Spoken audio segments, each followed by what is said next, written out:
नमस्कार दोस्तों, मैं professor Dhananjay Kumar Azad, department of geography, Nandlal Singh college, Jaidpur, Daudpur. आज ऑनलाइन क्लास के तहत मैं प्लेट विवर्तनिक सिद्धांत के बारे में बताने जा रहा हूं, जो कि फर्स्ट पेपर का के यूनिट सेकेंड का काफ़ी महत्वपूर्ण प्रश्न है, जो कि प्रायः हर बार एग्ज़ाम में पूछा जाता है। प्लेट विवर्तनिक एक ऐसा सिद्धांत है जिसमें भूभौतिकी के सिद्धांत के क्षेत्र में क्रांतिकारी परिवर्तन ला दिया है। इस सिद्धांत के मान्यता ने भू संतुलन, पर्वत निर्माण, ज्वालामुखी और भूखंड के परंपरागत विचारों को अस्वीकृत कर दिया तथा एक ऐसे विचार की संकल्पना प्रस्तुत की है जो भूभौतिकी से संबंधित सभी जटिल निर्माण क्रिया को वैज्ञानिक रूप से स्पष्ट करता है। इस सिद्धांत का प्रतिपादन किसी एक व्यक्ति द्वारा न होकर कई भूगर्भ शास्त्रियों के अनुसंधान का परिणाम है। इस सिद्धांत का प्रतिपादन किसी एक व्यक्ति द्वारा न होकर कई भूगर्भ शास्त्रियों के अनुसंधान का परिणाम है। इस दृष्टि से प्रथम कार्य हैरिस महोदय द्वारा किया गया, लेकिन सर्वाधिक महत्वपूर्ण कार्य मॉर्गन द्वारा 1967 ईस्वी में किया गया। पुनः विल्सन, मैकेंजी तथा पार्कर ने अपने व्यक्तिगत कार्यों के द्वारा इस सिद्धांत की पुष्टि की। यह सिद्धांत 3 महत्वपूर्ण मान्यताओं पर आधारित है। प्रथम, यह सिद्धांत भूपटल को 2 भागों में बांटता है। पहला, प्लेट जो स्थिर है और संवहन तरंगों के प्रभाव से मुक्त क्षेत्र है। यहाँ पर भू संचलन की क्रिया नहीं के बराबर होती है। विवर्तनिक क्षेत्र दूसरा, जो कि विवर्तनिक क्षेत्र है, यह प्लेट के सीमा तथा सीमांत का क्षेत्र है। दूसरी मान्यता यह है कि सभी प्लेट दुर्बल मंडल पर स्थित है। दुर्बल मंडल की अवस्था चिपचिपी है और यह अधिक घनत्व के चट्टानों से बना है। परिणाम स्वरूप सभी प्लेट इसके ऊपर तैरते हैं अथवा प्रवाहित होते रहते हैं। तीसरी मान्यता यह है कि सभी प्लेट एक दूसरे के परिप्रेक्ष्य में प्रवाहित होते हैं। पुनः ये सभी पृथ्वी के अक्ष का अनुसरण करते हुए प्रवाहित होते हैं। अमेरिकी विज्ञान अकादमी के अनुसार संपूर्ण भूपटल में 7 बड़े तथा 6 छोटे प्लेट हैं। बड़े प्लेटों का नाम है क्रमशः प्रशांत प्लेट, इंडो ऑस्ट्रेलियाई प्लेट, उत्तरी अमेरिका प्लेट, दक्षिणी America plate, African plate, Eurasian plate, Antarctica plate. जबकि छोटे plate Arabian plate, Philippine plate, कोकेन प्लेट, कैरेबियाई प्लेट, नास्का प्लेट और क्रोशिया प्लेट। इन प्लेटों की औसत गहराई 70 किलोमीटर है, लेकिन भू संचलन के कारण कुछ अधिक तथा कुछ कम मोटे हैं। प्लेटों की अधिकतम मोटाई 100 किलोमीटर तथा न्यूनतम मोटाई 5 किलोमीटर तक पाई जाती है। यह सभी प्लेट एक दूसरे से इस प्रकार सटे हुए हैं कि बिना भूगर्भिक अध्ययन के इनके सीमाओं का पता लगाना असंभव है। इन्हीं सीमाओं पर प्लेट अपनी गतिशीलता के कारण टकराते हैं। इनसे विभिन्न प्रकार के भू संचलन क्रियाएं होती है। अतः प्लेटों के प्रभाव और एक दूसरे के प्लेटों के टकराहट से उत्पन्न परिस्थितियों का अध्ययन आवश्यक है। प्लेटों की गति तथा विवर्तनिक क्रियाएं। अब हम जानेंगे प्लेटों की विवर्तनिक एवं गति के बारे में। प्लेटों की गति के अनेक कारण हैं। सर्वप्रथम कारण यह है कि ऊपर में हल्के चट्टानों से बने प्लेट नीचे प्लास्टिक अवस्था में स्थित दुर्बलता मंडल पर प्रवाहित होते रहते हैं। दूसरी मान्यता यह है कि महासागरीय सतह के प्रसार के कारण प्लेटों में खिसकाव आता है। तीसरी मान्यता यह है कि प्रत्यावर्ती प्लेट करीब 45 डिग्री का ढाल बनाता है और यह ढाल प्लेट के प्रवाह के लिए पर्याप्त है। लेकिन सर्वाधिक संतोषजनक व्याख्या आर्थर होम्स के संवहन तरंग सिद्धांत से होती है। होम्स के अनुसार पृथ्वी के आंतरिक भाग में रेडियो सक्रिय तत्वों के टूटने और सामान्य ताप में वृद्धि के कारण ताप संग्रह होता है और संग्रहित ताप ऊर्जा संवहन तरंगों को जन्म देती है। ये तरंगे इतने शक्तिशाली होते हैं कि ये प्लेट को खींचते हैं, उसे विखंडित कर देते हैं, मोड़ ला देते हैं और ऊंचे तथा गहरे भूपटलीय खंडों का निर्माण करते हैं।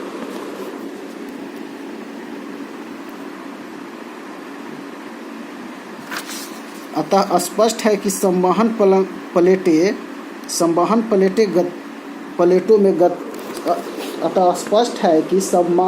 प्लेटों में गति लाती है और एक गतिशील प्लेट अपनी सीमाओं पर एक दूसरे से टकराते हैं या फिर एक दूसरे से अलग होते हैं या एक दूसरे से रगड़ खाते हैं।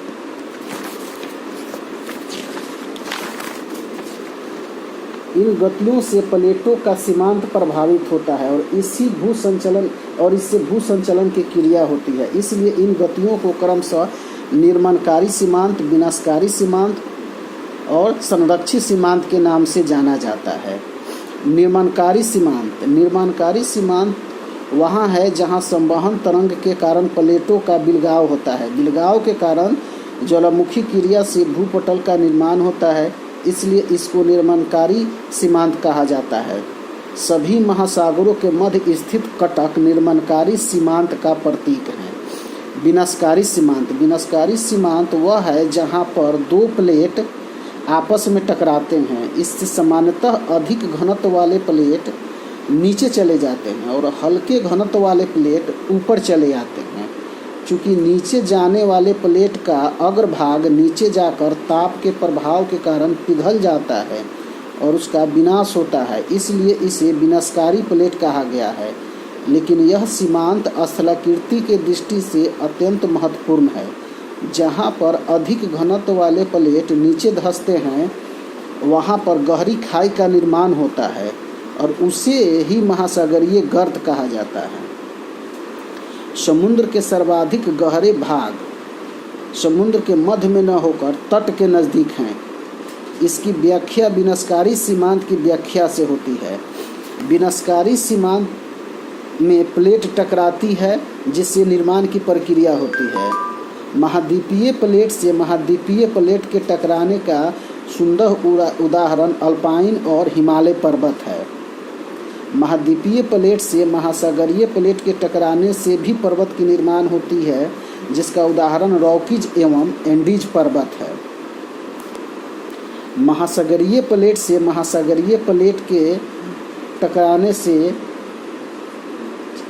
द्वीपचाप का निर्माण होता है। जापान द्वीपचाप इसके उत्कृष्ट उदाहरण है।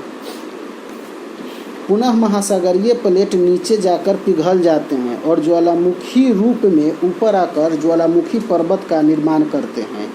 ये प्लेट सीमांत न केवल समुद्री खाइयों को स्पष्ट करता है वरन तट के किनारे बने मुर्दार तट के पीछे ज्वालामुखी पर्वत को भी स्पष्ट करता है। अब तीसरा है संरक्षित सीमांत।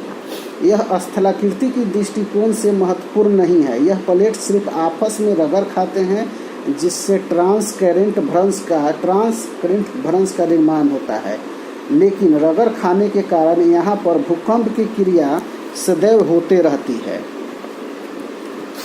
यह सिद्धांत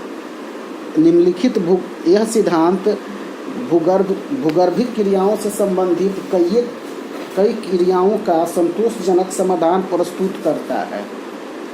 यह सिद्धांत पर्वत निर्माण की उत्पत्ति का अत्यंत ही संतोषजनक ढंग से विवरण प्रस्तुत करता है।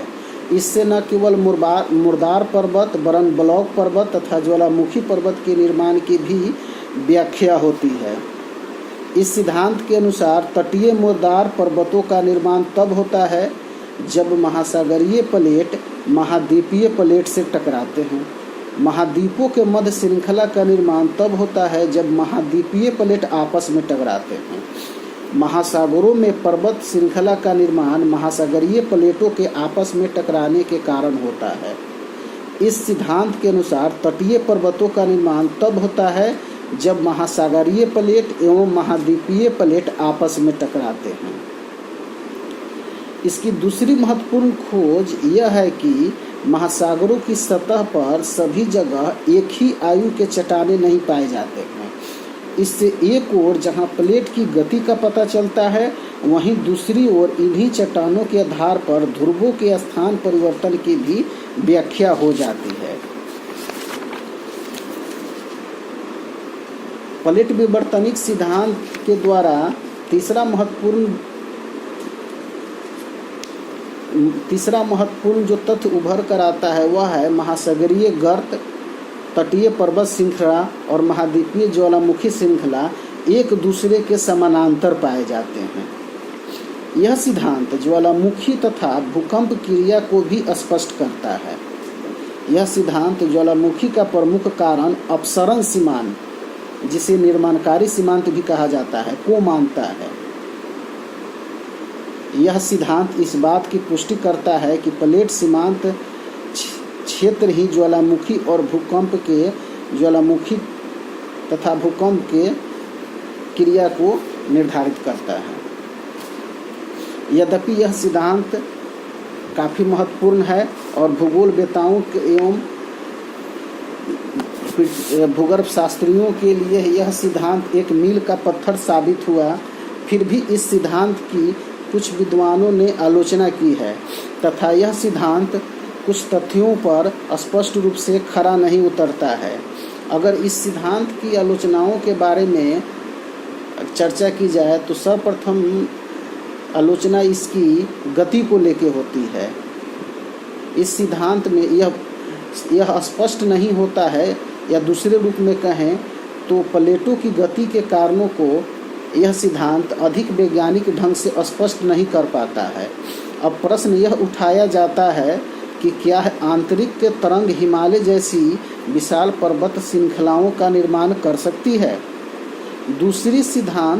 दूसरी आलोचना इस सिद्धांत की होती है कि दो प्लेटों के मिलने वाली सीमा और बिलगाव वाली सीमा के बीच कोई समरूपता नहीं पाई जाती है। तीसरी आलोचना इस सिद्धांत की इस आधार पर किया जाता है कि सभी महासागरों में पर्यावर्तन क्षेत्र नहीं पाया जाता। पुनः कई प्लेट अपने अंदर ही एक से अधिक दिशा में गतिशीलता का परिचय देते हैं, जो कि इस सिद्धांत के प्रतिकूल है। पुनः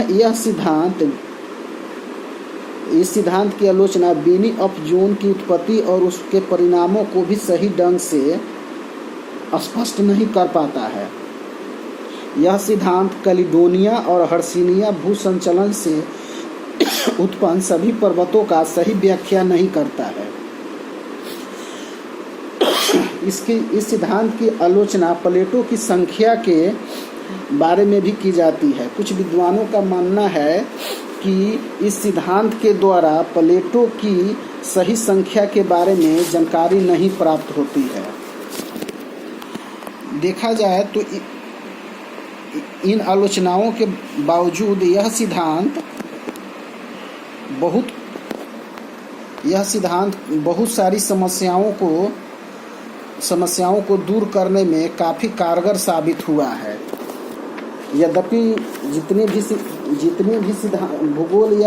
भूगोल के क्षेत्र में जितने भी सिद्धांतों का प्रतिपादन किया गया है उसमें कुछ न कुछ आलोचनाएं होती रहती है, फिर भी यह सिद्धांत भूगोल के क्षेत्र में और भूगर्भ शास्त्रियों के लिए एक मील का पत्थर साबित हुआ है। इस सिद्धांत के द्वारा जहां ज्वालामुखी, पर्वत निर्माण एवं पृथ्वी के अंदर विभिन्न प्रकार के आंतरिक संचलन, सागर नितल प्रसरण, महाद्वीपीय विस्थापन जैसी सिद्धांतों के लिए जहां एक तरफ नई दिशा दी, वहीं भूगोलवेत्ताओं को कुछ नया करने के लिए प्रेरित किया। कुल मिला के कहें कि अगर इस प्लेट विवर्तनिक सिद्धांत की आलोचनाओं को अगर दरकिनार कर दिया जाए तो यह सिद्धांत एक क्रांतिकारी विचार प्रकट करता है जो भूविज्ञान के अध्ययन को निश्चित रूप से नई दिशा प्रदान करता है। धन्यवाद।